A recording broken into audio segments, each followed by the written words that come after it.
Hello friends, I hope કે તમારા બધા આગળના પેપર બહુ જ સરસ ગયા હશે.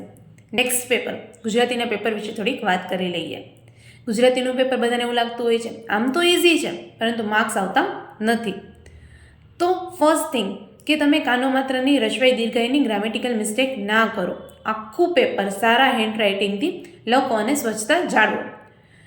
સેકન્ડ થિંગ કે તમે જ્યારે પણ 4 માર્કર ક્વેશ્ચન અટેમ્પ કરો છો તો તેમાં સૌપ્રથમ ઇન્ટ્રોડક્શન લખવાનું હોય.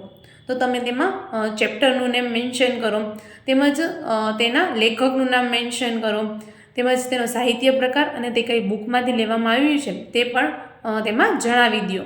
તેમજ તે સ્ટોરી શેને રિલેટેડ છે તે પણ એકવાર ઉપર ઇન્ટ્રોડક્શનમાં કહી દો. ત્યારબાદ આવે છે કે વાર્તા અને નિબંધ કે સ્ટોરી અને એસે જ્યારે લખો છો તો તે તમે પેરેગ્રાફમાં પ્રોપર લખો અને પોઈન્ટ ટુ પોઈન્ટ લખો. ત્યારબાદ આવે છે કે એવા લેખન હોય કે કહેવત સમજાવવાની હોય તો એ પણ હું તમને કહીશ કે તમે પેરેગ્રાફ વાઇઝ પ્રોપર જે માંગ્યું છે તેનો જ આન્સર આપો.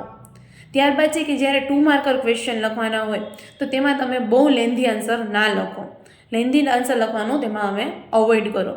રિવિઝન માટે હું તમને એડવાઇસ કરીશ કે તમે ગ્રામરના બધા જ રૂલ રેગ્યુલેશન એકવાર રીડ કરી લો. ત્યારબાદ બધા ચેપ્ટરની બધા કાવ્યની સ્ટોરીઝ એકવાર જોઈ લ્યો. એ સિવાય લેખકના નામ, ચેપ્ટરના નામ અને એની કયા પુસ્તકમાંથી લેવામાં આવ્યું છે તેમજ એનો સાહિત્ય પ્રકાર એકવાર વાંચી લ્યો. આઈ હોપ કે તમને આ બધી ટિપ્સ તમારા ગુજરાતીના પેપરમાં યુઝફુલ થશે. સો all the best for your Gujarati paper. Thank you.